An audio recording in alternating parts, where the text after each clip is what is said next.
Kailan ang balik mo rito? Hindi pa nga ako nakakaalis eh. Tinatanong niyo na agad kung kailan ang balik ko? Nagtatanong lang naman ako eh. Wala naman sigurong masama. 1 linggo siguro o higit pa. Ngayon lang naman ako magbabakasyon eh. Kung makapagtanong kasi kayo, para bang hindi ko na kayo uuwian eh. Hindi naman sa ganon. Siyempre nanay mo ko. Natural na mag-alala ko kung saan ka pupunta. Baka naman nag-aalala kayo na maubusan kayo ng panggastos dito sa bahay. Huwag kayong mag-alala. Mag-iiwan naman ako ng panggastos nyo dito sa bahay. Shaira, ano ba yan? Ba't kanya ka magsalita kay nanay? Nag-aalala lang naman siya sa'yo. Masama na bang tanungin ka? O bakit? Ano bang masama sa sinabi ko? Totoo naman ah. Ako ang gumagastos sa bahay na to. Hindi mo na kailangang ipamukha pa sa amin yan. Baka pati pagtira namin dito isumbat mo rin. Ikaw ang may sabi niyan, hindi ako. Talaga nagbago ka na nga. Kesyo magandang trabaho mo. Akala mo kung sino ka na sa bahay na to. Bahay ko rin to. Kaya may karapatan ako rito. Yun nga eh. Bahay mo rin to pero ni piso, wala kang ibinibigay na panggastos. Alam mo naman na pareho kami nawala ng trabaho ng ate mo ha. Kasalanan ba namin yun ha? Tama na nga yan, huwag na kayo magtalo. Mag-iingat ka, Shaira, sa pupuntahan mo ha. Huwag mong kalilimutan ang mga bilin ko. Oo na ho. Sige, alis na ako. Baka nandyan na din si Herina sa labas. Sinundan pa ako ni nanay hanggang sa labas ng bahay namin. Tamang-tama namang naroon na rin si Herina sakay ng inarkila naming sasakyan na maghahatid sa amin sa terminal. Marami rin kasi kaming bitbit ng mga gamit. Papunta kami sa probinsya nila at balak magbakasyon. Habang inilalagay ko ang mga gamit ko sa likurang bahagi ng sasakyan, nakita ko nagmano pa si Herina sa nanay ko at ipinagpaalam ako. Sumakay na rin ako agad sa sasakyan.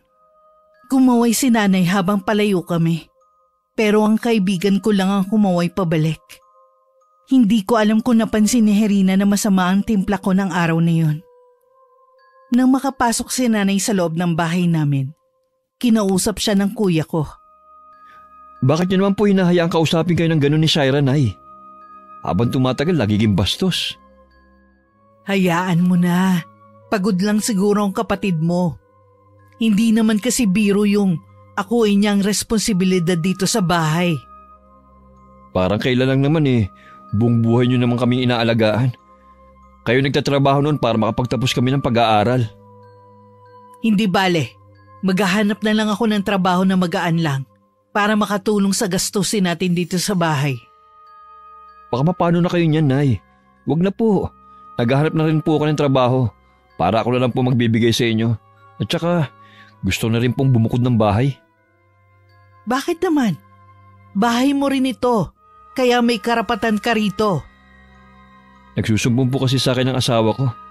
Malimit daw siyang paringgan ni Shaira na palamunin at dagdag pasanin sa bahay na ito. Nahihiya na rin po siya. Tsaka, lagi pong masungi si Shaira sa mga anak ko. Kaya tuloy ako sa kanya lumapit. Siya na nga lang ang tiyahin ng mga bata. Sinusungitan pa niya. Ako na ang humihingi ng pasensya sa inaasal ng kapatid mo sa inyo, ha? Huwag mo naman sanang ilayo sa akin ng mga apo ko. Sila na nga lang ang nagpapasaya sa akin eh. Pwede naman po kayo sumama sa amin kapag bumukod na po kami. Kung nasa poder po namin kayo, makakaasa kayong wala kayong maririnig sa amin. Alam mo naman na kailangan ako ng kapatid mo. Wala naman mag-aasikaso sa kanya kapag umalis ako. Kayo po, Nay. Bahala po kayo kung saan kayo. Ang sa akin lang naman laging bukas ang bahay namin para sa inyo. Salamat anak ha. Napakabait mo talaga. Napakaswerte ko sa'yo. Ang ugali mong yan namana mo sa yumaon yung ama. Shaira kaya, sa kaya nagmana. Pareho naman kayo mabait ni tatay Ay, sa tingin ko sa lola nyo. Ganun kasi ang ugali niya nung nabubuhay pa. At dami nang pwedeng makuhang ugali, ang kagaspangan pa talaga ng ugaling nakakuha niya. Umaasa pa rin ako na magbabago rin ng kapatid mo. Malay mo, pagbalik niya galing sa bakasyon nagbago na siya. Sana nga po, Nay. Napawi lang ang inis na nararamdaman ko nang nakasakay na kami sa bus pauwi ng probinsya ng kaibigan kong si Herina. Lagi na lang kasi kong iritable sa bahay dahil sa mga hindi maubos-ubos na bayarin. Dumagdag pa ang kuya ko at ang pamilya niya. Naisip kong hindi naman pala kayang bumuhay ng pamilya. Nagtatlo pa ng anak. Dati naman may trabaho ang mga to at kumuha lang ng tagapag-alaga sa mga anak. Pero sa kasamaang palad, sabay na nawala ng trabaho mag-asawa. Hindi na kinaya ang pangungupahan kaya bumalik sa bahay namin. Pagod na nga ako maghapon sa trabaho.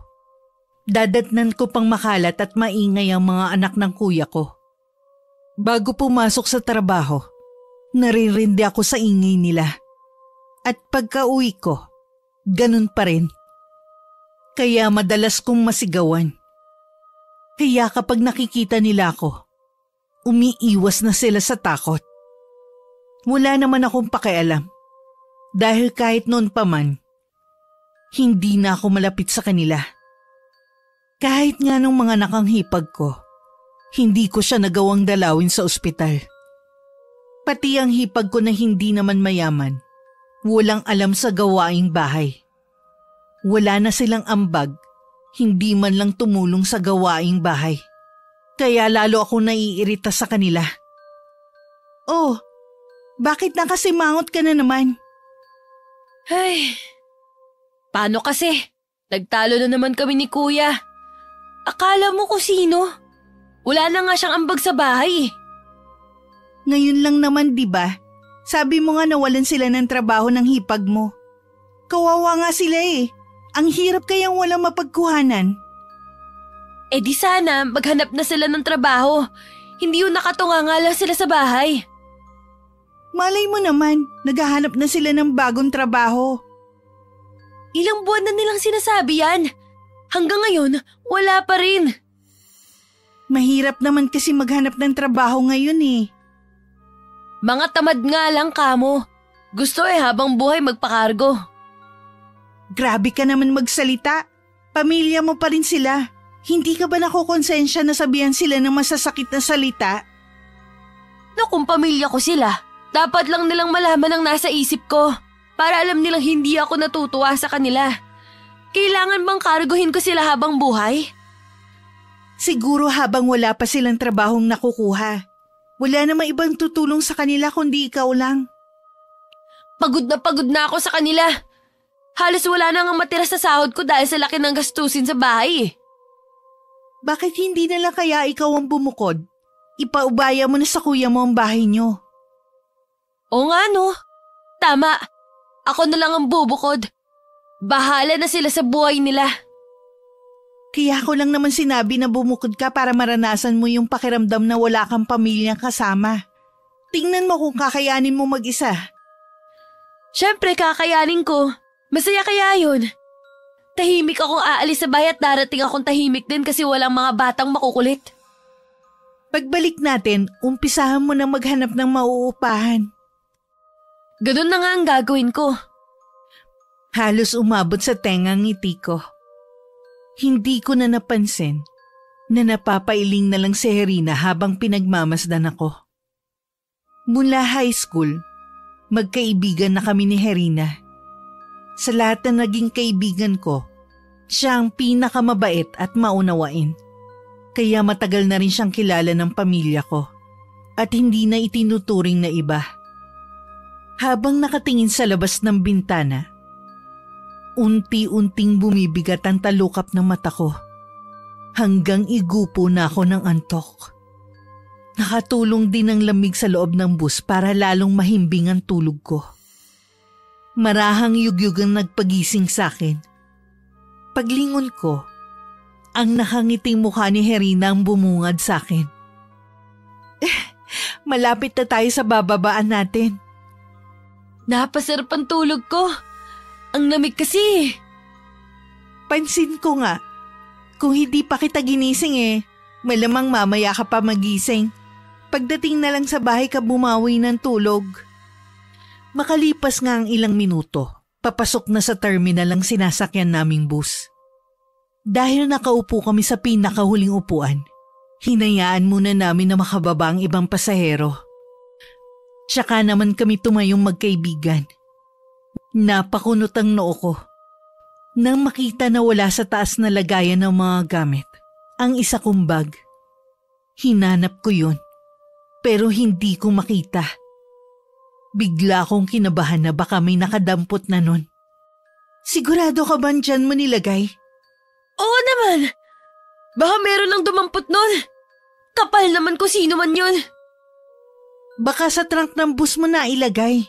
Akala mo lang nandyan. Tignan na lang natin. Mawalang galang na sa inyo mga ineng. Sa inyo ba ang bag na ito? Ikaw palang matanda ka ang kumuha ng bag ko. Napulot ko lang yan dito sa sahig. Hindi ko yan kinuha. Sinungaling ka!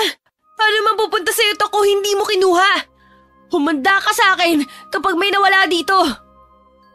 Dahan-dahan ka sa iyong pananalita, ineng. Masyadong matabil ang dila mo. Kayo nga po ang tanda-tanda na nangunguha pa rin ng gamit ng iba. Shaira, ano ba? Baka nga nahulog lang ang bag mo sa sahig kanina. Baka naman natabig lang ng ibang pasahero nang hindi nila namamalayan. Imposible naman na nahulog na hindi nila namamalayan. Sadya talagang may kumuha nito. Bahala ka na, iha, kung ayaw mo maniwala. Kaibigan mo na ang nagsasabi. Sadya sigurong bastos ka at mahilig makipagtalo sa mga matatanda. Ako na po humihingi ng dispensa sa inasal ng kaibigan ko. Pagod lang po siya sa biyahe. Ayos lang, ineng. Pinapatawad ko na siya alang-alang sa'yo. Bababa na po ba kayo? Oo, sana eh. Sige po, mauna na po kayo. Mag-iingat lang po kayo. Hindi ko maiwasan na hindi mapaismid sa inasal ng kaibigan ko. Imbis na kasi ako ang kampihan niya, mas kinampihan pa niya ang matandang yun. Kilala mo bang matandang yun? Parang pamilyar, pero baka kamukha lang. Halika na nga, tayo na lang ang natira dito sa bus. Nauna na sa akin bumaba si Harina. Ako naman naiinis pa rin dahil sa nangyari. Tsaka pakiramdam ko, napahiya ako sa inasal ng kaibigan ko. Mabuti na lang pagkababa, nakuha na namin ang mga gamit namin. Inalo naman ako ni Harina. Ngumiti ka naman dyan. Dapat masaya ang bakasyon natin. Kalimutan mo na ang nangyari. Ewan ko ba? Mula kanina na lumabas ako ng bahay, wala na akong ginawa kundi ang mainis na lang. Hindi kaya masamang senyalis to? Ano naman ang ibig mong sabihin? Baka malas ang pagbabakasyon ko dito sa probinsya nyo. Uy, grabe ka naman. Alisin mo nga yung salitang malas. Relax ka lang kasi. Huwag masyadong mainit ang ulo. Kaya nga ako nandito para mag-relax. Pero ewan ko ba, biglang nag-iba yung pakiramdam ko. Sobrang bigat. May gumugulo ba sa'yo? Yun lang naman sa bahay. Wala nang iba. Kalimutan mo muna kung ano man ang problema sa bahay ninyo. Tsaka mo na isipin pagbalik mo. Oo nga. Pasensya ka na kung ganito ako ngayon. Wala yun. Tara na. Tumangulang ako kay Harina. Bago umalis sa terminal, iginala ko muna ang paningin ko. Pakiramdam ko kasi, mula pa kanina meron nagmamasid sa amin. Nakita ko nga ang matandang babae kanina, malapit sa isang stall ng tindahan. Blanco ang tingin na ipinupukol sa akin. Pero napansin kong kumikibot ang bibig nito. Parang may sinasabi ng kung ano sa hangin. Inalis ko na lang ang paningin ko sa matandang babae. Baka lalo lang masira ang araw ko. Dahil marami kaming dala, nag-arkila na lang kami ng tricycle pa uwi sa baryo ng kaibigan ko. Halos 1 oras din ang binyahe namin papunta sa kanila. Agad naman kaming sinalubong ng lola nito at pinsan na nagbabakasyon din sa bahay ng kanilang lola. Pinagamit sa amin ng lola ng kaibigan ko ang kwarto sa ibaba, malapit sa banyo. Ayos lang ba na dito tayo sa baba matutulog? Nauna na kasi yung iba kong pinsan sa kwarto sa taas. Okay lang. Walang problema kahit saan tayo matulog. Mas gusto ko nga rito eh. Malapit sa banyo. Minsan kasi, malimit sa hating gabi. Nagigising ako para magbanyo. Mamaya pagkakain natin, ipapasyal na kita dito sa amin. Bukas na lang siguro tayo magpunta sa ilog na malapit dito. Tapos, puntahan natin yung lumang simbahan sa bayan. Itinayo yun panahon pa ng Kastila.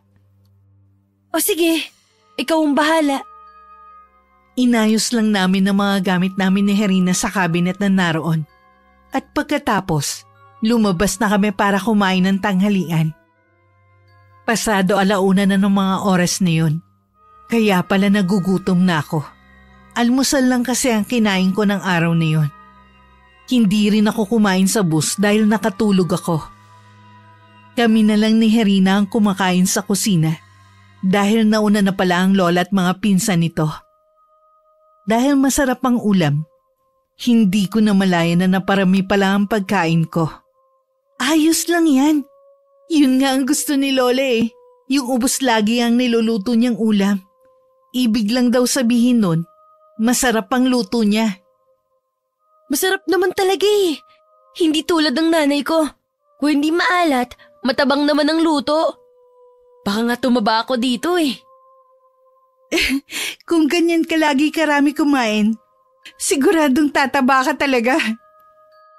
Sana araw-araw ganito no? Nagtatawanan pa kami magkaibigan nang biglang pumasok ang pinsan ni Herina na hindi nalalayo ang edad sa amin. Nagyayaya siya na pumunta ng plaza dahil may laro daw dun ngayon ng basketball. Sinabi naman ni Herina na susunod na lang kami. Nang makaalis ang pinsan nito, ako na ang nagpresenta na magligpit ng mga pinagkainan namin. Ilang sandali lang, sumunod na rin kami sa plaza. Pagdating naman doon, kauumpisa pa lang ng laro. Humanap na lang kami ng mapupwestuhan sa isang sulok. Nag-enjoy naman ako sa panonood, lalo na si Herina, na tuwang-tuwa sa grupong nanalo sa laro. Palibhasa kasi, isa sa mga naglalaro ay matagal na nitong crush. Nang matapos ang basketball, nagiya na rin ako umuwi. Malapit na kami sa bahay ng lola niya nang makarinig kami ng nagtitinda ng balot. Bili tayo ng balot. Sige ba? Lola, pabili po ng balot. Ilang balot, Ineng? 4 po. Ikaw yung matanda sa busa. Yung kumuha ng bag ko. Anong ginagawa niyo dito?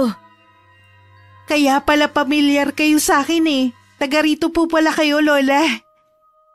Taga rito nga ako, Ineng. Malapit sa ilog ang bahay ko. Pabili nga po pala kami ng 4 na. Huwag na tayong bumili. Sa iba na lang. Wala na nagtitinda ng balot dito kundi ako lang. Huwag na tayong bumili. Nakakawalang gana eh. Ano ka ba? Ako naman ang bibili eh. Pagbilhan nga po ng 4. Huwag niyo na pong samahan ng asin. Suka na lang po. Bahala ka kapag sumakit ang tiyan mo dahil sa balot na yan. Bakit ba ganyan kasama ang ugali mo? Wala naman akong ginagawang masama sa'yo, Ineng. O sadya talagang bastos ka at masama ang ugali. Hindi ka ba tinuruan na magandang asal ng mga magulang mo? Hoy tanda! Huwag mong maidamay-damay dito ang mga magulang ko ha. Sino ka ba? Para husgahan agad ako na masama ang ugali ko. Dahil yun naman ang pinapakita mo simula pa nung una.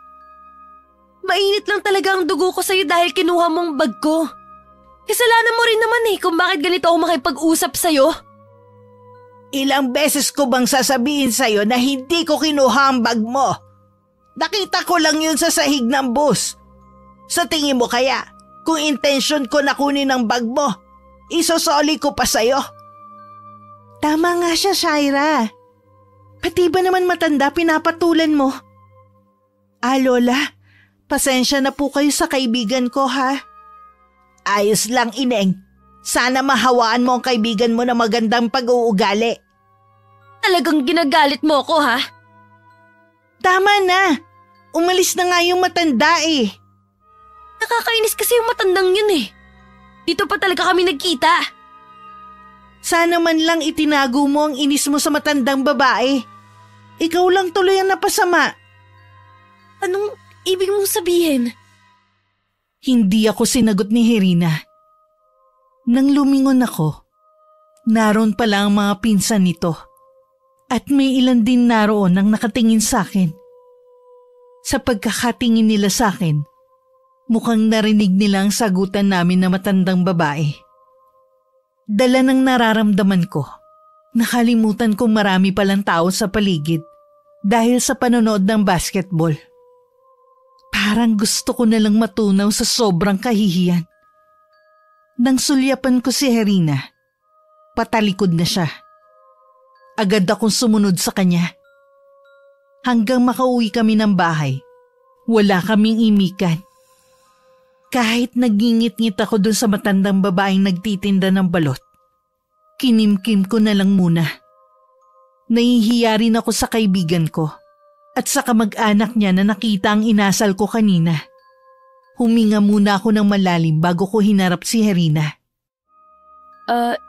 Yung nangyari kanina, pasensya ka na ha. Bigla kasing uminit ang ulo ko eh.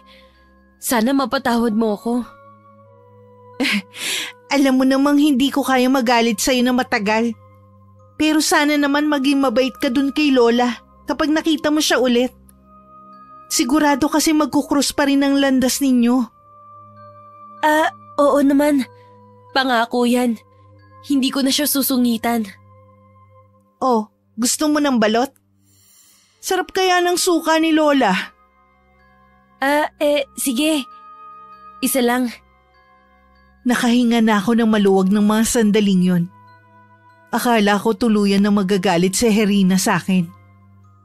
Kahit halos hindi ko malunok ang balot, pinilit kong ubusin ng isa. Lagi kasing lumalabas sa balintataw ko ang mukha ng matandang babae, kaya nawawalan ako ng ganang kumain. Nang gabing yon, maaga kami natulog ni Herina. Nagising lang ako nung bandang hating gabi dahil sa masamang panaginip. Hanggang sa panaginip pa naman eh, nagpapakita kang matanda ka. Inayos ko na lang ang pagkakahiga ko. Matagal din bago ako ulit nakatulog. Paulit-ulit kasing lumalabas sa balintataw ko ang eksena kanina. Kinabukasan nagising ako na wala na si Herina sa higaan namin. Bumangon na rin ako at dumiretso ng banyo.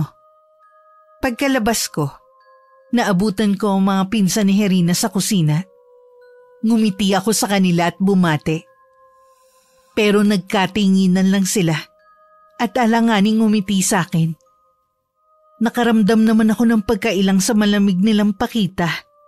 Kaya pumasok na lang ulit ako sa kwarto. Ilang minuto rin akong nakaupo sa gilid ng higaan bago pumasok si Herina. Kanina ka pagising? Hindi pa naman natatagalan. Handa ng almusal. Halika na. Sinong kasabay nating kakain? Si Lola lang at tayo. Hindi daw sanay na mag-almusal ang mga pinsan ko. Ayos lang daw sa kanila ang kape. Sige. Kanina pa nga ako nagugutom eh. Teka lang. May ginawa ba sa'yo ang mga pinsan ko? Wala naman. Kanina kasi binati ko sila. Hindi nila ako pinansin. Ganun ba? Pagpasensyahan mo na mga yun. Mamaya pagsasabihan ko na lang. Wag na. Baka lalo lang ako mapasama. Hindi ko naman pagagalitan. Pagsasabihan ko lang. Bisita kita dito kaya gusto ko maging palagay ang pananatili mo rito.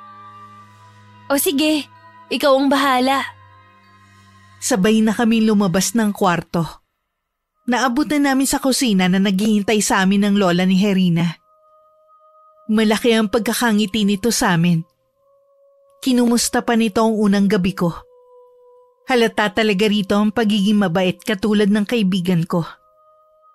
Habang nag-aalmusal, masaya pa kami nagkukwentuhan. Kami na rin na nagligpit ng pinagkainan namin. Si Lola naman, nagpaalam na papasok muna sa silid nito. Ang swerte mo naman, Irina. Ang bait ng lola mo. Sinabi mo pa. Kaya kapag may pagkakataon gusto ko laging umuwi rito. Kahit man lang sandaling panahon makasama ko si Lola. Sana makabalik pa ulit ako dito. Pwede naman. Bukas ang bahay na to para sa'yo at sa lahat ng kaibigan ko. Gusto mo bang pumunta tayo sa ilog ngayon? Oo ba? Tayo lang bang dalawa? Kasama natin ang mga pinsan ko. Mas marami, mas masaya.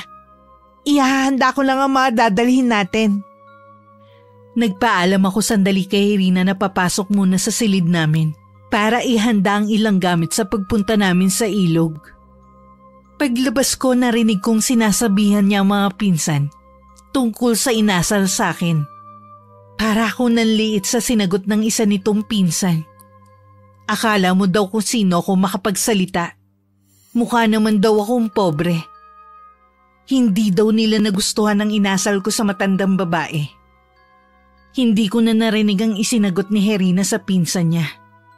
Pumasok na kasi ulit ako sa silid namin. Ilang sandali lang. Pumasok na rin si Herina sa silid namin. Seryoso ang mukha nito nang pumasok. Nagpakawala lang ng pilit ng ngiti nang tumingin sa akin. Tayo na lang ang pumunta sa ilog. May iba raw kasing lakad ang mga pinsan ko. Hindi nila tayo masasamahan. Ganun ba? Saan daw ang lakad nila? Hindi sinabi Tsak naman na maraming tao sa ilog ngayon. Marami tayong makikilala. Sige. Aalis na ba tayo?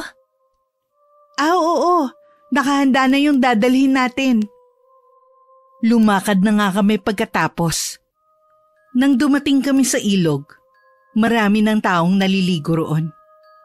Saglit kong nakalimutan ang tungkol sa narinig kong pakikipag-usap ni Herina sa mga pinsan niya. Nag-enjoy naman ako kahit papano. Nang magsawa ako sa paliligo, nagpaalam lang ako kay Herina na mag-iikot-ikot sa paligid. Saan ka naman pupunta? Teka, sasamahan kita. Wag na. Maligo ka na lang dyan. Hindi naman ako lalayo Dito lang ako sa paligid ng ilog. O sige, basta wag kang lalayo ha. Diyan ka lang sa natatanaw ko. Oo na. Masyado ka namang nag-aalala Akala mo naman mawawala ako rito. Hindi mo kasi kabisado ang lugar na to. Huwag ka nang mag-alala sa akin. Sige na, babalik din ako agad. Mabilis na akong tumalikod para hindi na niya ako pigilan. Narinig ko pa ang pahabol niyang pasabi na mag-ingat ako. Minsan naiisip ko na napakaswerte ko sa pagkakaroon ng kaibigang katulad ni Herina. Daig ko pa kasing nagkaroon ng kapatid sa katauhan niya. Kahit madalas akong tinutoyo, lagi pa rin niya akong inuunawa. Sa lalim ng iniisip ko, hindi ko na malaya na napalayo na pala ako. Hindi ko na alam kung paano babalik. Ang tigas kasi ng ulo ko Paano kaya to? Saan ba ako dumaan kanina? Napabuga naman ako ng hangin at saka hinanap ang daan pabalik ng ilog. Sa di kalayuan, nakarinig naman ako ng lagaslas ng tubig. Mabilis kong tinungo ang gawing yun. Pero napahinto rin ako sa paglalakad. Hindi kasi yun ang ilog kung saan kami naligo. Ang ilog na yun ay kabaliktaran ng niliguan namin. Marumi kasi yun. Pabalik na sana ako ng pagharap ko sa pinanggalingan ko. Naroon ang isang matangkad na lalaki na may nakakatakot na itsura. Sa sobrang gulat, naitulak ko ito na siyang ikinatumba nito. Akmang tatakbo na sana ako nang mapalingon ako sa lalaki. Inaabot nito ang kamay na tila humihingi ng tulong. Dumudugo ang bahagi ng ulo nito. Napasulyap din ako sa bato na nasa tabi nito. Pinanlamigan ako ng katawan na makita ko may bahid yun ng dugo. Akma ko na sanang lalapitan ng lalaki nang marinig ko ang sigaw ng pamilyar na boses. Paglingon ko, nanlilisik ang mga mata ng matandang babae habang humahakbang palapit sa akin. Napaatras naman ako sa takot. Hindi ko naman po sinasadya. Nagulat lang po ako sa pagsulpot niya. Ganun ba talaga kasama ang ugali mong babae ka? Para pati apo ko'y saktan mo? Maniwala po kayo. Hindi ko sinasadya. Sa tingin mo, maniniwala pa ako sa'yo? Kaya kong tanggapin ang lahat ng mga masasakit mong salita sa akin. Pero hindi ko mapapalampas ang ginawa mong to sa apo ko. Hindi ko nga po sinasadya. Tutulungan. Huwag kang lalapit sa apo ko. Tandaan mo ito. Hindi kita mapapatawad sa ginawa mong to. Maniwala po kayo. Hindi ko naman talaga sinasadya eh. Hayaan niyo na po tulungan ko kayo. Huwag ka na magpaliwanag pa. Hindi na ako nakapagsalita pa. Nanatili na lang ako nakamasid sa kanilang maglola. Dahil magulo ang isip ko, hindi ko na namalayan kung paano nawala sa paningin ko ang maglola. Hindi ko na rin maalala kung saan sila nagpunta. Hindi ko na napigilan pang mapaiyak. Para na rin akong ipinako sa kinatatayuan ko. Tuluyan na akong napahagulgol dahil sa matinding takot. Sa di kalayuan, narinig ko ang boses ni Herina. Tinatawag ako nito. Nandito ako! Oh, ano nangyari sa'yo? Ba't ka umiiyak? May nangyari ba? Umalis na tayo dito. Lumayo na tayo dito. Teka lang, sabihin mo muna ang nangyari. Sa bahay ko na lang sasabihin. Pakiusap, umalis na tayo dito. Nagpatiunan na akong humakbang palayo. Wala naman nagawa si Herina kundi ang sumunod sa akin. Paulit-ulit pa rin niya akong tinatanong pero hindi ako nagsalita pa. Pagdating sa bahay, hindi na ako tinigilan ni Herina na usisain kung ano nangyari sa akin. Habang umiiyak, kinuwento ko ang nangyari. Pangako ka sa akin na wala kang pagsasabihan. Pero Shaira, kailangan natin tong ipaalam kahit kay Lola para alam natin kung anong gagawin. Ayoko. Baka mamaya makarating pa sa mga pinsan mo. Narinig ko ang mga sinabi nila sa akin. Baka lalo lang ako maging masama sa paningin nila. Yan pa talagang iniisip mo? Imbis na mag-alala ka sa apo ni Lola? Tingin ko naman hindi naman malubha ang lagay niya. Paano tayo makakatiyak kung hindi natin pupuntahan ang bahay nila? Mababalitaan naman siguro natin kung sakali na may nangyari sa apo niya, di ba? Siguro, ewan ko. Pero mas mabuti na ipaalam pa rin natin kay Lola. Nagmamakaawa ako sa'yo. Sige na, atin-atin na lang muna to. Di ba magkaibigan tayo? Kung talagang mahalaga ako sa'yo, wala ka munang pagsasabihan sa nangyari. Hindi ko naman talaga sinasadya eh. Aksidente lang naman yun.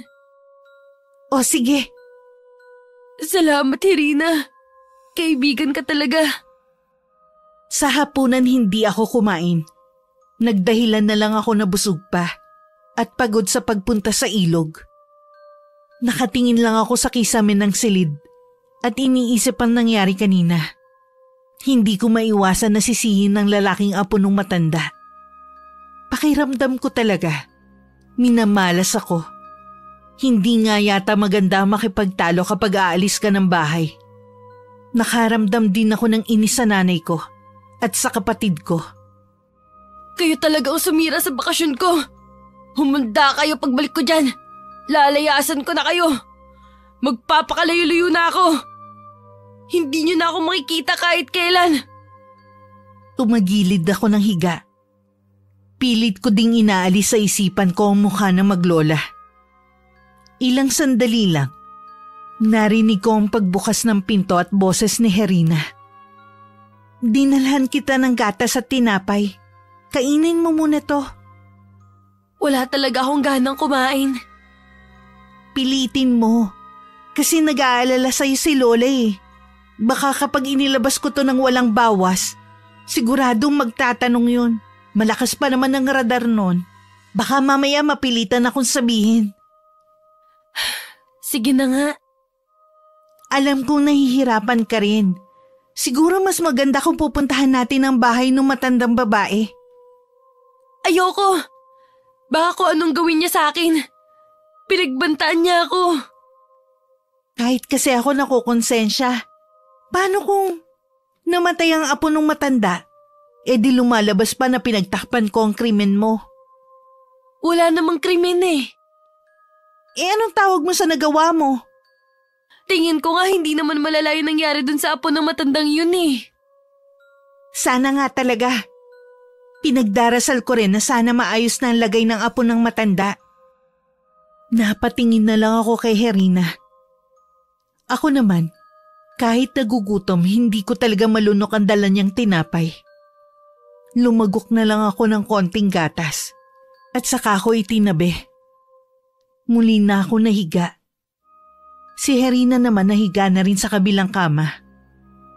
Kahit nahiga na ako, hindi pa rin ako dalawin ng antok. Parang dinig na dinig ko pa rin ang boses ng matandang babae. Pabaling-baling ako sa higaan. Nang sulyapan ko si Herina, humihilik na siya.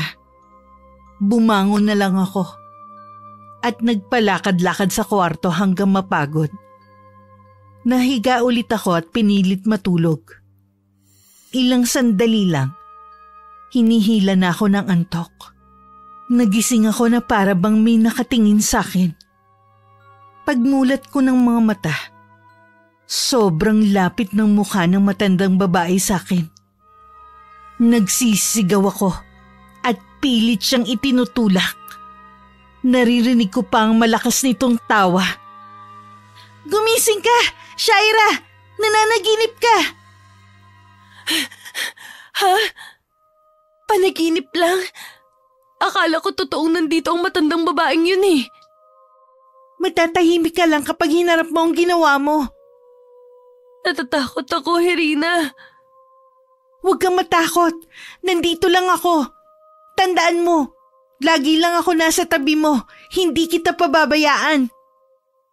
Anong gagawin ko? Puntahan natin bukas ang bahay ng matanda. Humingi ka ng tawad sa kanya. Oo, sige.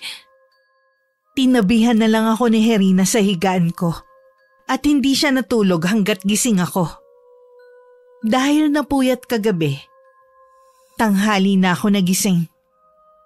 Naabutan ko si Herina sa kusina na naghahanda ng almusal. Hindi na kita ginising. Alam ko kasing puyat ka. Halika na mag-almusal. Nakatulog naman ako kahit papano. Ang hirap pala kapag may dinadalang problema. Oo nga pala. Alam ko na ang eksaktong bahay ni na Lola Socorro. Yun ang pangalan niya. Pagkatapos nating kumain, pupuntahan natin sila. Sigurado ka na bang pupunta tayo sa kanila?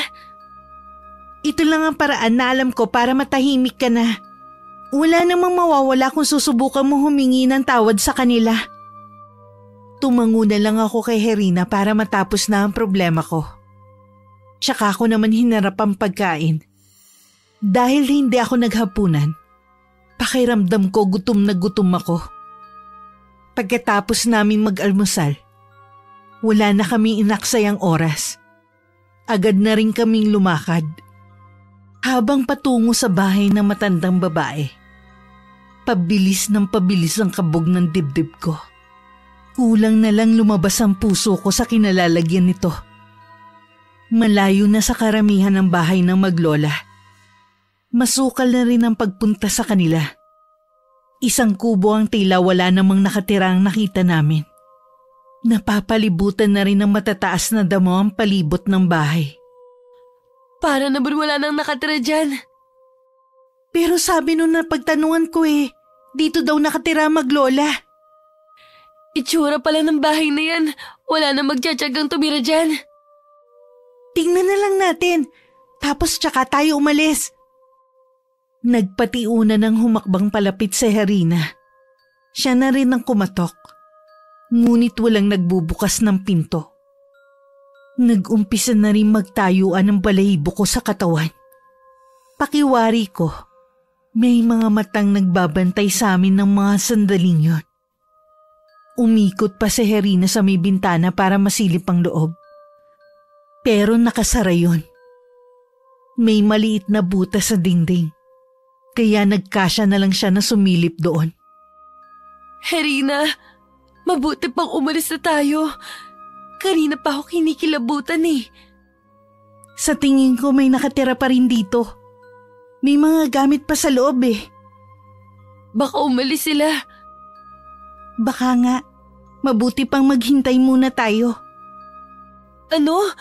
Maghihintay pa tayo rito? O bakit? Tignan mo nga itong lugar na to. Kapag may masamang mangyari sa atin dito, kahit ano sigaw natin, walang makakarinig sa atin dito.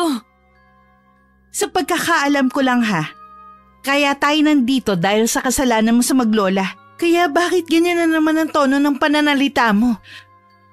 Wala naman ako sinabing masama eh. Tignan mo nga itong lugar na to. Hindi ka ba natatakot? Ah! Bakit ka sumigaw? Sa likod mo! Ha? Ano bang? Kahit si Herina ay napasigaw din sa gulat ng paglingon niya, ay naroon ng isang lalaki na nakakatakot ang itsura. Baku-baku kasi ang mukha nito at luwa ang isang mata. Hindi rin normal ang laki ng ulo nito. Hinila ko ang kamay ni Herina palayo sa lalaki. Sabi ko na sa'yo, umalis na tayo dito. Baka kung anong gawin ng halimaw na yan sa atin. Ano ka ba? Maghunos dili ka nga. Siya ba ang apo ni Lola? Oo, siya nga. Kita mo naman na maayos ang lagay niya. Mabuti pang umalis na tayo dito. Dali na!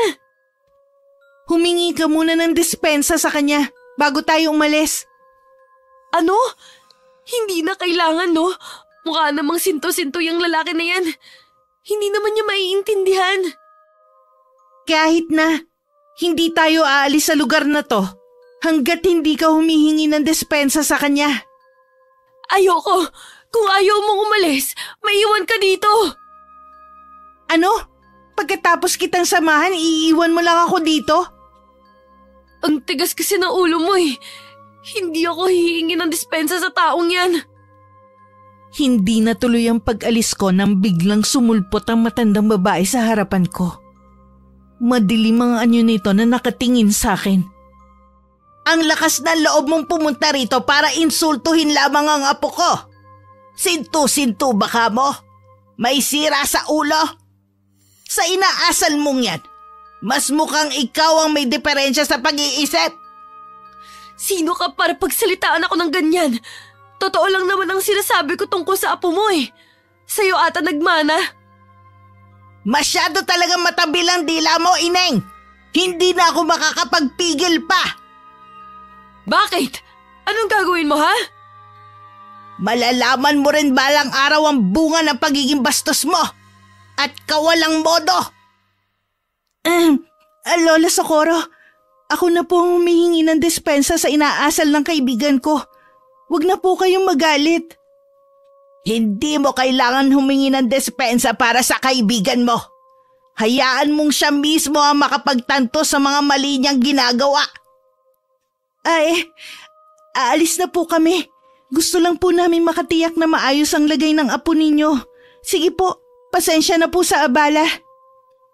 Hinila na ni Herina ang kamay ko palayo sa lugar na yun. Parang may pakpak ang mga paa namin sa bilis ng mga hakbang namin. Pareho pa kaming hinihingal na makauwi. Talaga bang hindi ka na magbabago? Anong ibig mong sabihin? Huwag ka na magmaang-maangan dyan. Kung hindi mo kayang baguhin ang ugali mo, mabuti pang umuwi ka na lang sa inyo. Ano? Pinapalis mo na ako? Oo, sasabihin ko na lang sa lola ko na pinauwi ka na ng nanay mo dahil may emergency sa inyo. Dahil ba sa maglola na yun, masisira ang pagkakaibigan natin? Hindi dahil sa kanila, kundi dahil sa ugali mo. Kahit ako, nauubusan na ako ng pasensya sa iyo eh. Sa una pa lang ayoko na talaga sumama sa'yo dito eh. Kaso mapilit ka. Tapos ngayon papalayasin mo ko? Kung sabihin ko kaya sa lola mo na pinapalayas mo ko. Di sige, sasamahan pa kita para malaman na rin niya ang totoo mong ugali. Kaibigan mo ko. Pero parang sila pang kinakampihan mo. Hindi ko sila kinakampihan. Sumusobra ka na kasi. Sana makapag-isip-isip ka. Tinapunan ko lang siya ng malamig na tingin. Inayos ko na ang mga gamit ko at saka nagpaalam sa lola nito. Nagtataka naman ito kung bakit biglaan ang pag-uwi ko. Sinabi ko na lang na may mahalaga akong gagawin sa amin. Nagpatawag naman ng tricycle sa Herina para ihatid ako sa terminal ng bus pauwi sa amin. Habang lula ng tricycle, nadaanan pa namin ang matandang babae. Nakatingin din siya sa akin. Nang nasa bus na ako, hindi na ako mapakali. Pakiramdam ko kasi may nakatingin sa akin. Kahit gusto ko sanang umidlip, hindi ko magawa. Hanggang makauwi ramdam ko pa rin na tila may nagmamatsyag sa kilos ko. Nagulat pa si nanay na makita kong papasok ng bahay.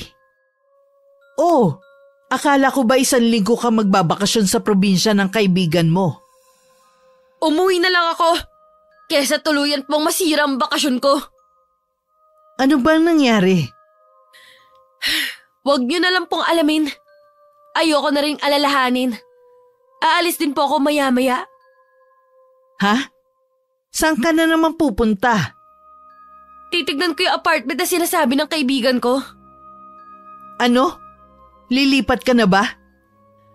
Kapag nagustuhan ko yung apartment, lilipat na agad ako. Sigurado ka na ba? Oo naman. Pagod na ako sa bahay natin. Hindi man lang ako makapagpahinga ng maayos dahil ang iingay ng mga anak ni kuya. Lagi pa ako inaagawan ng pagkain. Yung hipag ko naman, walang alam sa gawaing bahay. Imbis na yun na lang ang ambag niya dito. Pagpasensyahan mo na ang mga pamangkin mo, anak. Ganon talaga ang mga bata, lalo na sa edad nila. Tungkol naman sa asawa ng kuya mo, naglilinis naman siya. Kaso nagkakalat lang kasi ang mga bata. Kaya nga ako na lang ang aalis para magkaroon naman ako ng katahimikan. Sige, ikaw ang bahala. Dalawin mo na lang kami dito ha. Tsaka sabihin mo kung saan ka nakatira para mapuntahan kita. Oo, sige Nay. Papasok muna ako sa kwarto ko.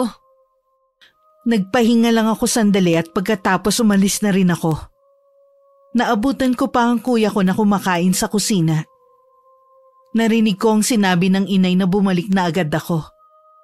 Tinapunan ko lang siya ng blankong tingin. Kay nanay lang ako nagpaalam. Saan pupunta yon? Titignan daw yung apartment na sinasabi ng kaibigan niya. Gusto na daw lumipat para magkaroon siya ng katahimikan. Ano? Siya pa talaga naghahanap ng katahimikan? Samantalang kami ang rinding-rindi na sa pagpaparinig niya eh. Hayaan na lang natin ang kapatid mo. Kung dun siya magiging masaya, suportahan na lang natin. Napakaramot niya talaga. Ayaw lang niyang gumastos muna dito sa bahay. Akala mo naman hindi ibabalik sa kanya ang mga nagastos niya. Hindi man lang niya naisip na magkatulong tayo sa paghahanap buhay noon para makapag-aral lang siya. Sinakripisyo ko na hindi makapag-aral. Alang-alang sa kanya. Kaya nga hirap ako makahanap ng trabaho ngayon eh. Sana man lang naisip niya yun. Hay, pasensya ka na anak. Ako may kasalanan kaya hindi ka nakapag-aral. Patawarin mo ko. Hindi niyo po kasalanan yun. Ginusto ko rin naman po na tumigil nun sa pag-aaral eh. Para magbigay daan kay Shaira. Kung alam ko lang sana na magiging ganito siya kaingrata, hindi na sana ako nagpaubaya sa kanya. Hayaan mo, baka kapag nagsolo siya, maisip niya yung mga sakripisyo natin sa kanya. Naku, malabo yun. Maiba nga pala ako ng usapan. Natanggap na ako sa trabaho. Malapit lang dito. Sa bagong bukas na bakery. Talaga po? Magandang balita yan ah. Teka lang, sigurado po ba kayo kaya niyo yung trabaho? Oo naman, magaan lang naman yun eh. Baka naman po napipilitan lang kayo. May trabaho rin naman po ako eh. Ako na lang po ang bahala sa lahat ng gastusin dito sa bahay. Gastusin mo na lang ang sahod mo sa pamilya mo. Ako na ang bahala rito sa bahay. Hindi po pwede yun. Dapat po tulungan tayo, katulad ng dati. Salamat anak. Napakaswerte ko talaga sa'yo. Nang makita ko ang apartment na sinasabi ng kaibigan ko, agad ko yung nagustuhan kahit maliit lang. Tamang-tama lang para sa akin. Agad ako nagbigay ng paunang bayad. Pag-uwi ko sa bahay, masigla kong inayos ang mga gamit ko. Anak, bakit nilalagay mo na sa kahon ang mga gamit mo? Ngayon ka na ba lilipat? Oo, Nay. Nakapagbigay na ho kasi ako ng paunang bayad para hindi na ako maunahan. Napakabilis naman yata. Kailangan mo ba ng tulong? Hindi na po, Nay. Kaya ko naman po to. Saan ka nga pala lilipat? Pwede ko bang mahingi ang address mo? Sige ho, isusulat ko lang sa papel. Mamimiss ka namin anak kapag wala ka na rito. Lagi naman ho ako nadalaw dito eh. Tsaka sinabi ko naman sa inyo ang dahilan, di ba? Oo nga, kaya lang. Ito pong papel. Nakasulat na ho dyan yung address ko. Iniwasan ko na lang tingnan ang malungkot na mukha ni nanay.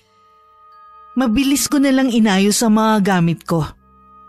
Dahil baka dumating na ang inarkila kong sasakyan. Inuna kong ilabas ang mga maleta.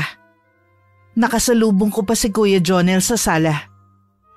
Sinulyapan pa niya ang mga maleta kong dala. Talagang desidido ka nang umalis ha. At natat ka na talagang bumukod. Kahit naman sino eh. Na naisip bumukod lalo na kapag mga katulad nyo ang kasama dito sa bahay. Aminado naman kami na naging pabikit kami sa bahay na to. Pang-unawa lang naman ang gusto namin. Kaya lang sadyang makita ng utak mo. Alam mo naman kasing mahirap ang buhay ngayon. Hindi ka pa pala handang magpamilya. Nag-asawa ka na agad.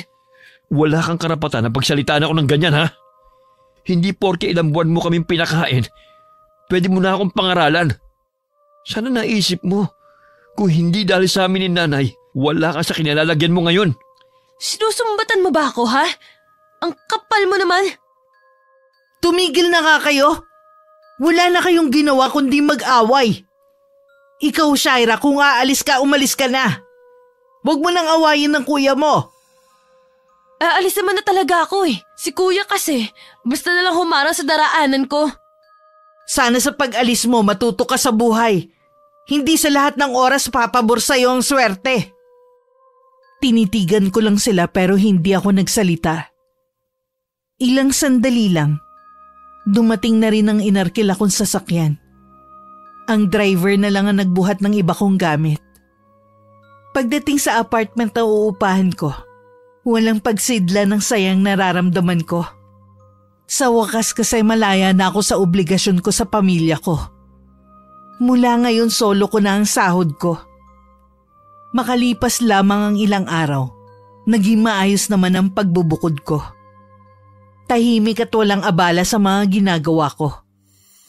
Bigla ko naisip ang iniwan kong pamilya. Lingid sa akin nagkasakit ang bunsong anak ni kuya. Kinailangan nilang isugod ang bata sa ospital. Paano yan? Hindi pa po sapat ang pera ko. Hindi pa po mailalabas si Bunso dito sa ospital. Bakit hindi mo lapitan ng kapatid mo? Siguradong tutulungan ka nun. Sana nga po, Nay. Lahat na po ng kaibigan ko nilapitan ko na eh. Mga alanganin pa po kasi ang mga sahod nila. Sige na, heto yung address ng kapatid mo. Puntahan mo siya. Kami na muna ang bahala rito. Agad niyang pinuntahan ni kuya ang address na nakasulat sa papel na binigay ko kay nanay. Lingid sa kanila, maling address ang inilagay ko sa papel para hindi nila ako matunton. Dismayado si Kuya Jonel nang malaman ang ginawa ko. Laylay ang balikat na bumalik siya sa ospital. Bakas din sa kanya ang galit. O ano, nakahiram ka ba sa kapatid mo? Si Clara po.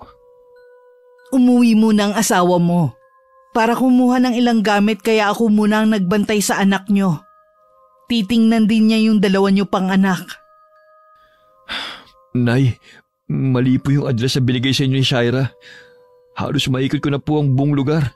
Lahat po na napagtanungan ko. Isang sinasabi, walang ganyang address sa lugar na yon. Ano? Pero, bakit gagawin yun ni Shaira sa atin? Gusto na niya tayong mawala sa buhay niya. Ang sama talaga niya. Wala nang maapuhap na sasabihin ng mga sandaling yun si nanay. Kahit siya, nabigla na makakaya ko palang gawin yun sa kanya. Sa kabila ng masamang pangyayaring yun, isang magandang balita naman ang dala ni Ate Clara. Sabi nito dumating si Herina sa bahay at hinahanap ako. Nagbigay umano to ng pera para makalabas na ang anak nila sa ospital. Hulog talaga ng langit ang batang yon. Mabuti na lang dumating siya sa bahay. Oo nga po. Nawawala na talaga ako ng pag-asa kanina. Mabuti na lamang dumating si Herina. Ang layo talaga ng ugali niya kay Shaira. Hindi kailangan pagkumparahin mo sila. Alalahanin mo magkaibang tao sila. Sige po, Nay. Aayusin ko na po yung babayaran ko rito sa ospital para makalabas na tayo. Mabuti pa nga. Nang araw na yon inilabas na rin ang anak ni Kuya pagkatapos ng ilang araw na pagkakakonfine sa ospital. Pagkatapos ng pagsubok na yun sa pamilya ko, tila sunod-sunod na swerte naman ang dumating sa kanila. Makalipas ang isang linggo, muling dumalaw si Herina sa bahay. Masaya naman siyang sinalubong ni nanay. Mabuti naman at dinalaw mo kami dito, Iha. Salamat nga pala sa'yo, ha. Kung hindi dahil sa'yo, baka hindi pa namin nailalabas ang apo ko. Wala po yun. Nasabi po pala ni Ate Clara na wala na raw po dito si Shaira. Oo. Hindi nga namin alam kung saan siya nakatira eh. May sadya pa naman po sana ako sa kanya. Kailangan po natin siya mahanap sa lalong madaling panahon. Bakit? May problema ba si Shaira? Yun ba ang dahilan niya kaya nagmamadali siyang bumukod? Wala pong kinalaman sa pagbubukod niya. Noon pa naman po balak na po talaga niyang bumukod. Ano yung nahihimigan ko sa'yo na parang problema? Hindi ko po alam kung paano ko to sasabihin sa inyo. Pinapakaba mo naman ako, Herina. Pwede bang sabihin mo na agad? Sige po. Ganito po kasi yun, Tita Charito. May nakagalit siyang matandang babae sa lugar namin nung nagbakasyon siya. Yung matanda po na yun ay isa pong mangkukulam. Anong sinabi mo? Kulang na lang mahimatay si nanay nang marinig ang sinabi ni Herina. Kahit ang hipag ko na nag-aalaga sa mga anak ng mga sandaling yon, ay labis din na bigla sa narinig. Sa nalaman hindi na halos makatulog si nanay sa labis na pag-aalala sa akin. Ilang araw na rin nila akong hinahanap, pero hindi pa rin nila mahanap kung saang paupahan ako naroon. Kahit si Kuya Jonel, labis na rin ang pag-aalala sa akin. Shaira, anak, ano nangyari sa'yo? Bakit ang payat mo? Nagkasakit po kasi ako. Pwede po bang dito muna ako? Oo naman, mahigit 1 buwan ka na naming hinahanap. Nanibago po ata ako na bumukod kaya ako nagkasakit.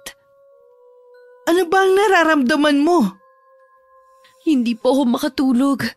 Parang laging may nagbubulong sa akin na boses. Madalas din po akong managinip na masama tuwing gabi. Ay, gusto mo bang kumain? Ipagluluto kita ng paborito mong ulam. Matutulog na lang po muna ako. Baka dito ako makatulog ng mahimbing. O sige, lagi ko naman nililinis ang kwarto mo. Mahiga ka na muna. Nagulat din si Kuya Jonel ng pag-uwi niya nung hapon na madatnan ako sa bahay namin. Ngumiti siya sa akin at niyakap niya ako. Mabuti umuwi ka na rito. Nabanggit ba ni nanay na matagal ka na namin hinahanap? Nasabi nga niya kanina. Ilang beses na nagpabalik-balik si Rina rito.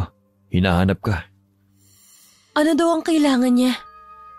Meron kasi siyang binanggit nung nagbakasyon ka sa probinsya nila.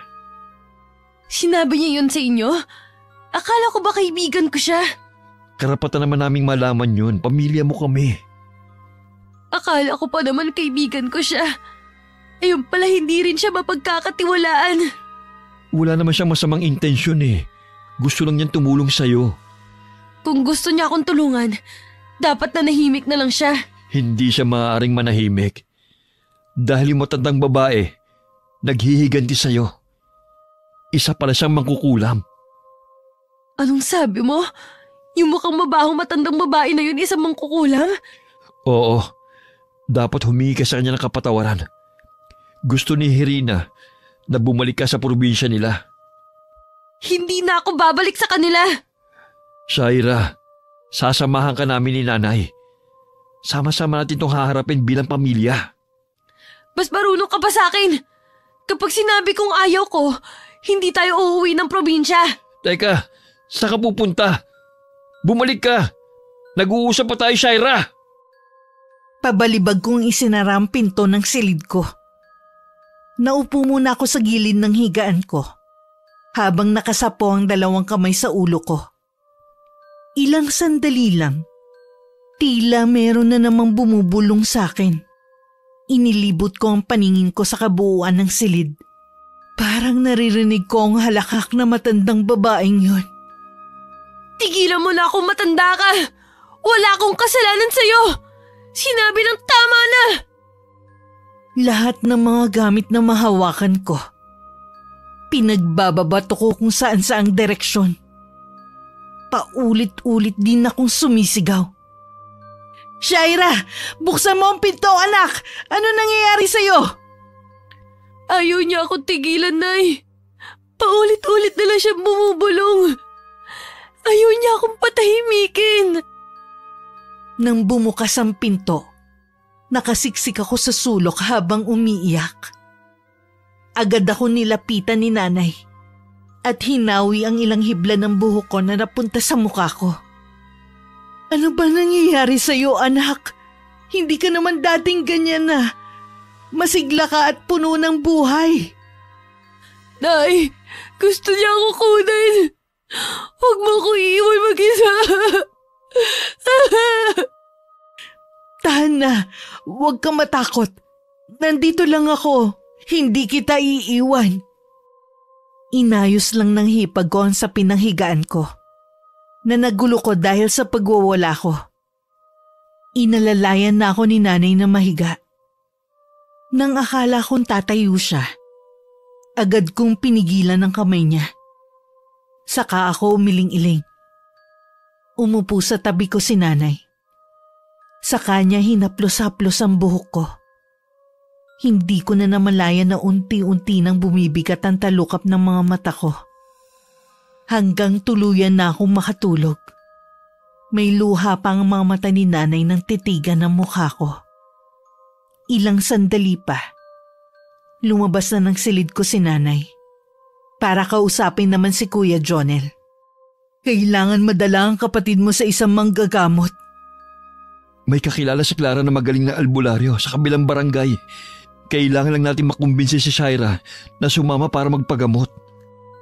Sa ayaw at sa gusto niya, dadalhin na natin siya sa albularyo bukas.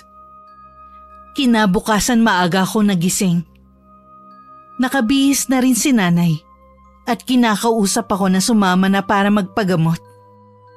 Mawawala na bang bumubulong sa akin kapag sumama ko sa inyo? Oo anak, mawawala na yung mga naririnig mong boses at tuluyan ka ng gagaling. Sige, basta mawala lang yung boses na naririnig ko. Tulungan na kitang magbihis. Habang nasa biyahe, tahimik lang ako sa tabi ni nanay. Ang daming nagsasalimbayan sa utak ko ng mga oras na yon. Mga alaala ng mga kasamaan ng ugali ko noon. lalo sa pamilya ko at ibang tao. Napapaisip tuloy ako. Baka sadya talagang masama ang ugali ko. Kaya ang nangyayari ay malaking karma na sa akin. Hindi ko namalayan na tumutulo na pala ang luha ko. Pagdating sa bahay ng manggagamot, tahimik lang ako nakasunod kay nanay. May mga nauna rin sa amin na marahil ay mga magpapagamot din. Halos kalahating oras din bago kami hinarap ng manggagamot. Isa siyang matandang lalaki na tansya ko. Nasa 70 na ang edad. Kumuha ang manggagamot ng pulang papel na nasa garapon. Meron itong sinulat doon. Tsaka yun itinupi. Binulungan din yun at saka sinunog. Ang abo nito inilagay sa mangkok na may tubig. Nakatingin ako doon. Kaya kitang-kita ko ang larawan na nabuo sa tubig. Ang maglola. Nagbili ng manggagamot na bumalik kami bukas. Masyado di umanong mabagsik ang kumukulam sa akin. Nung pauwi kami hanggang makarating ng bahay, kalmado lang ako. Pero nung pagsapit ng 3:00 ng hapon, doon na ako nagwala. Pilit akong pinipigilan ni nanay at kuya. Pero hindi nila ako mapigilan. Labis ang pagkagulat nila nang maisalya ko sila ng sabay. Humingi na ng tulong si Ate Clara sa mga kapitbahay. 5 kalalakihan kasama ang Kuya Jonel ko ang nagtulong-tulong para mapigilan ako at maitali sa higaan. Pilit naman akong pinapainom ng tubig ni inay, pero ibinubuga ko lang yon. Hindi ko kailangan yan! Ayoko ng tubig! Umalis kayo sa harapan ko! Magsilayas kayo! Labanan mo, anak. Huwag kang patatalo. Nandito kami ng kapatid mo. Mahal na mahal ka namin. Nay, tanggalin niyo po mga langgam.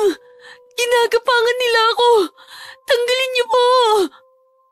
Sige, tatanggalin ko. Saan ba banda? Dito po sa mga braso ko. Nagtataka man si inay dahil wala naman siyang nakikitang langgam. Nagkunwari na lang siyang may tinatanggal na langgam sa braso ko. Kahit papano kumalma na ako. Isang pastor din ang dinala sa amin ng kapitbahay namin. Dinasalan ako nito. Muli na naman ako nagwala. Halos mapatid na ang tali ko. Kaya kinailangan nilang higpitan yon at doblehin. Akin ang katawan ng babaeng ito. Walang magagawa ang dasal mo. Patuloy naman sa mataimtim na pagdadasal ang pastor. Ilang sandali lang. Kumalma na ako at unti-unting inantok. Hanggang tuluyan ng tangay ng kamalayan ko sa dako paroon. Magdamag na walang tulog si nanay at Kuya Jonel. Maging ang kanyang asawa. Kinabukasan, maganda na ang pakiramdam ko. Dumalaw rin ang araw na yun si Herina. Kumusta ka na? Ayos lang. Ikaw? Kararating ko lang kahapon galing probinsya. Kaya pala ngayon ka lang dumalaw sa akin. Meron din kasing pinagagawa ang mga magulang ko, kaya hindi ako agad nakapunta rito. Pakiramdam ko, nababaliw na ako. Ba't mo naman nasabi yan? Kung ano-ano na kasi nakikita ko't naririnig. Hindi ka nababaliw. Kagagawa niya ni Lola Socorro. Labanan mo ang nararamdaman mo. Huwag kang susuko. Ganun ba talaga kalaki ang nagawa kong kasalanan sa maglola na yun? Para parusahan niya ako ng ganito katindi? Lahat naman tayo nagkakasala. Ang mahalaga, maaari pa natin itong itama. Anong gagawin ko? Magpakumbaba ka at humingi ng kapatawaran sa maglola. Ayoko nang bumalik dun. Ayoko nang makaharap ang maglola na yun. Pero yun lang ang paraan para… Ayoko! Huwag mo nang ipilit ang gusto mo. Hindi rin ako nagawang kumbinsihin ni Herina hanggang sa magpaalam na siya. babalik na lang daw siya sa ibang araw. Muli binantayan na naman ako ni nanay buong gabi. Marami kasi akong insektong nakikitang naglilipana sa paligid ko. Hindi na rin nila inalis ang pagkakatali sa akin. Kinabukasan, maagang gumayak si nanay para magpunta ng simbahan. Shaira, ang ate Clara mo muna magbabantay sa'yo ha. Magsisimba lang ako. Simba ka ng simba. Wala naman nangyayari sa pagsisimba mo. Hindi naman pinapakinggan ang mga dasal mo eh. Shaira, bakit ba ganyan ka magsalita? Nawawalan ka na ng respeto. Nay, hayaan na lang po natin siya. Hindi naman si Shaira talaga nagsasalita eh. Ay, oo nga. Pasensya na kayo. Nadala lang ako. Ilang araw na rin kasi akong pagod at puyat. Nagrereklamo na po ba kayo sa pagbabantay sa akin? Hindi yun ang ibig kong sabihin. Kahit habang buhay pa kitang bantayan, gagawin ko anak. Basta gumaling ka lang. Mabuti pang umalis na lang kayo. Baka mahuli pa kayo. Babalik din ako agad. Kayo na munang bahala rito. Hindi ba panggabi ang trabaho mo, kuya? Bakit hindi ka pa magpahinga? Magkwentuhan muna tayo kahit sandali lang. Mamaya na ako iidlip. Ano naman ang gusto mong pagkwentuhan natin? Kung gaano kasama ang ugali ko? Lahat naman tayo may bahagi na masama ang ugali eh. Ang mahalaga, kaya natin baguhin yun para maging mabuti. Kaya ako ginagantihan ng matandang babaeng yun dahil sa masasakit na salitang binitawan ko sa kanila. Ayaw mo ba talagang humarap sa matandang yun? Para humingi ng kapatawaran? Natatakot ako, kuya, na humarap sa kanila. Paano kung hindi niya bawiin ang kulam? Masisiraan na ba ako ng bait? Hindi yun mangyayari. Manalig ka lang sa may kapal. Huwag kang papatalo sa kung anumang bumubulong sa'yo. Salamat, kuya. Ramdam ko ang pagmamalasakit mo sa akin. Shaira, mahal kita. Dahil nag-iisa lang kitang kapatid. Sino pa bang magdadamayan kundi tayong pamilya? Ang dami kong kasalanan na nagawa sa inyo ni inay. Kalimutan mo na yon. Matagal ka na namin pinatawad. Hindi ko na napigilan pang hindi bumulalas ng iyak. Pinahid naman ni kuya ang mga luhang naglandas sa pisngi ko. Sandali pa kami nag-usap bago siya nagpaalam na matutulog muna. Ang asawa niya muna ang nagbantay sa akin. Hindi ako masyadong kinakausap ni Ate Clara. Nauunawaan ko naman siya. Marami rin akong masasakit na salitang binitiwan dito. Sa kabila noon, ramdam ko pa rin ang pagmamalasakit niya. Nakatingin lang ako sa orasan sa dingding nang biglang mag-umpisa na naman may bumulong sa akin. Nagpapaling-paling ako ng tingin. Pilit ko yun hinahanap. Hindi ko na napansin ang takot na bumalatay sa mukha ng hipag ko. Bigla rin itong napatakbo palabas ng silid ko. Ako naman nag-umpisa na muling matakot. Marami kasi ako nakikitang gumagapang sa sahig na iba't ibang insekto. Nagsimula na rin akong magsisigaw. Sakto naman pumasok si Kuya Jonel.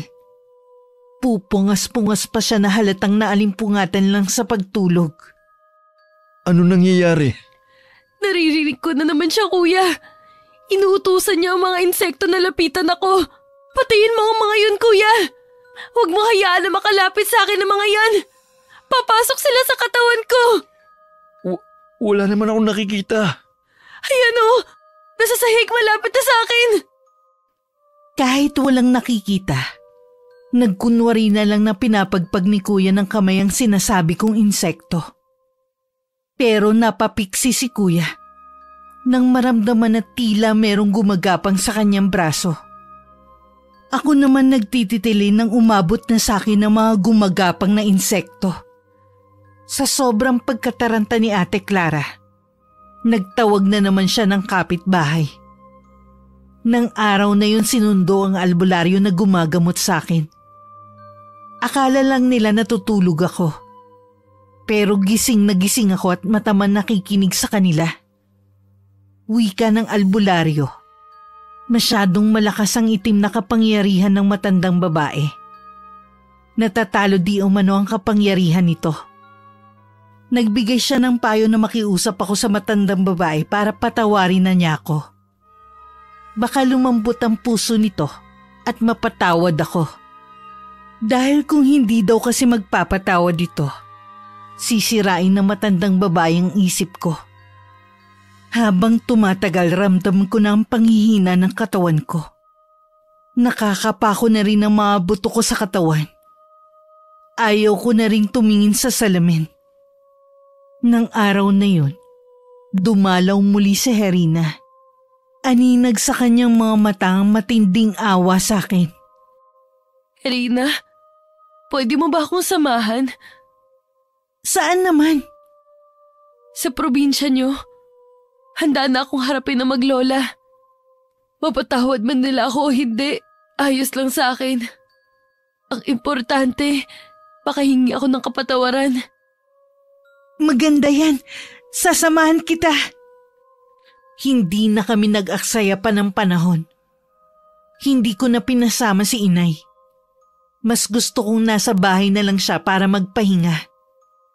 Nagpresenta naman si kuya na sasamahan ako. Nang araw na sumakay kami ng bus, ang daming alaalang nagsalimbayan sa akin. Una na doon kung paano ko tratuhin noon ang matandang babae. Dahil sa dami ng iniisip ko, hindi ko na malayang nasa terminal na kami. Isang sasakyan ang sumundo sa amin at dinala sa bahay nila Herina. Mainit pa rin akong tinanggap ng lola nito at iba pang kamag-anak ni Herina. Ang iba sa kanila ay labis na nibago sa itsura ko. Ang lola ni Herina ay bakas sa mukha ang pag-aalala. Nagpatawag din siya ng magaling na manggagamot na manggagaling pa sa ibang lugar. Nang naroon ako sa dati naming silid, nagwala na naman ako. Ang natatandaan ko lang, palakas ng palakas ang bulong na naririnig ko. Nakakarinig rin ako ng halakak na parang tinutuya ako. Labanan mo siya, Shaira. Huwag kang papatalo sa kanya. Iwan muna natin siya sa manggagamot. Siguro tayo na lang ang pumunta sa bahay ni Lola Socorro. Tayo na lang ang humingi ng kapatawaran sa ginawa ni Shaira. Nag-aalangan man si Kuya Jonel na iwan ako sa ganung kalagayan. Napilitan na rin siyang sumama sa kaibigan ko. Pinuntahan nila ang bahay ng maglola. Pero wala na silang nadat ng anumang gamit doon. Tila inabandona na ang lugar na yon. Anong gagawin natin ngayon? Wala na sila rito. Manalig na lang tayo na kaya siyang pagalingin ng albularyo. Ano bang klaseng pagsubok ito? Bakit sa amin nangyayari ito? Naniniwala akong malalampasan niyo rin yan. Magtiwala ka lang. Huwag kang bibitiw at manalangin ka lagi. Kailangan ka ni Shaira.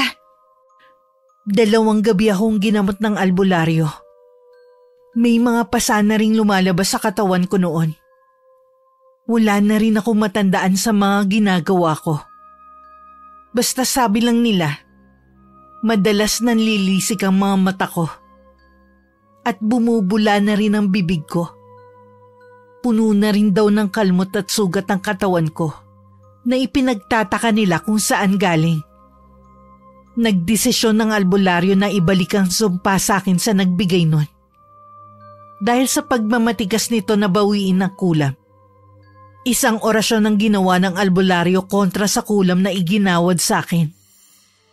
Makalipas ang ilang oras, napansin daw ni Kuya na unti-unti nang bumabalik ang dati kong kulay. Nawala na rin ang mga pasa at sugat ko sa buo kong katawan. Nang magkamalay ako, agad akong humingi ng tubig. Agad naman akong binigyan ni Kuya Jonel na naluluha-luha pa. Kumusta ng pakiramdam mo? Magaan na. Nawala na yung bigat na nakadagan sa akin. Magaling na kaya ako? Oo naman. ibinalik ng albularyo yung ulam doon sa matandang may galit sa'yo. Kasalanan ko rin naman ang nangyari sa akin. Hindi ako naging mabuting tao. Huwag mo nang isipin ang bagay na yan. Ang mahalaga, magaling ka na. Pwede mo pa namang itama ang lahat ng maling nagawa mo. Gagawin ko yan, kuya. Babaguhin ko na ang sarili ko. Magiging mabait na ako. Tiyak na matutuwa ang nanay kapag nakabalik na tayo sa bahay natin. Nung araw na yun niyaya ko si Herina na pumunta kami ng simbahan. Magandang simbahan nila sa probinsya. Dinadayo pa yun ng mga taga-ibang lugar para dun magsimba. Panahon pa ng Kastila nang ipatayo yun. At makailang ulit na rin pinaayos dahil sa nangyaring digmaan noon. At mga bagyong nagdaan. Nais kong sulitin ang pagpunta doon para maging makabuluhan ang bakasyon ko sa kanila. Nais ko kasing magbaon ng magandang alaala sa pagpunta ko ron. Nang sa ganon, matakpan ang pangit na alaala ko sa lugar. Nung nasa loob na kami ng simbahan, taimtim ako nagdasal. Ipinagdasal ko rin na kahit hindi ako personal na nakahingi ng kapatawaran sa maglola, hangad ko ang kaligtasan at kapayapaan para sa kanila, saan man sila naroroon. Pagkatapos ng misa, nagyaya na rin ako umuwi. Salamat, Herina, sa pagiging mabuti mong kaibigan sa akin. Patawarin mo ako kung hindi ako naging mabuti sa'yo. Huwag mo nang isipin ang bagay na yan. Ang mahalaga, magaling ka na. Makakapag-umpisa ka na ulit ng panibagong buhay. Tama ka dyan. Hindi ko nasasayangin ang ikalawang buhay na ibinigay sa akin. Umuwi ako sa amin noon na may kapayapaan sa puso ko. Labis naman ang saya ng nanay na malaman na magaling na ako. 1 buwan pagkatapos na nangyaring yun sa akin, tsaka lang ako pinayagang magtrabaho ni nanay. Sa kasalukuyan nasa Korea na si kuya para dun magtrabaho. Hindi na kasi sapat ang kinikita niya para sa pamilya niya. Kaya naman sinubukan niya mag-apply papunta sa ibang bansa. Pinalad naman na nakalipad siya. Ako naman, pinili na makipagsapalaran sa Maynila. Gusto ko muna kasing malayo sa buhay probinsya. May mga pagkakataon kasi na lagi ko pa rin naaalala ang masamang karanasan ko sa pagbabakasyon ko nun sa probinsya ng kaibigan ko. Magkaibigan pa rin kami ni Herina. Pero mula nang mapunta ako sa Maynila, dumalang na ang pagkikita namin.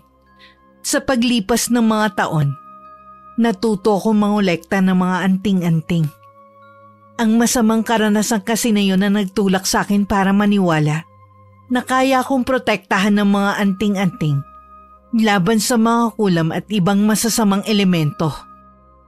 At sa sarili ko lang inamin, mula nang mangyari ang pangungulam sa akin, malaki ang pinagbago ko sa paniniwala at sa ibang bagay. Wakas. Kailan ang balik mo rito?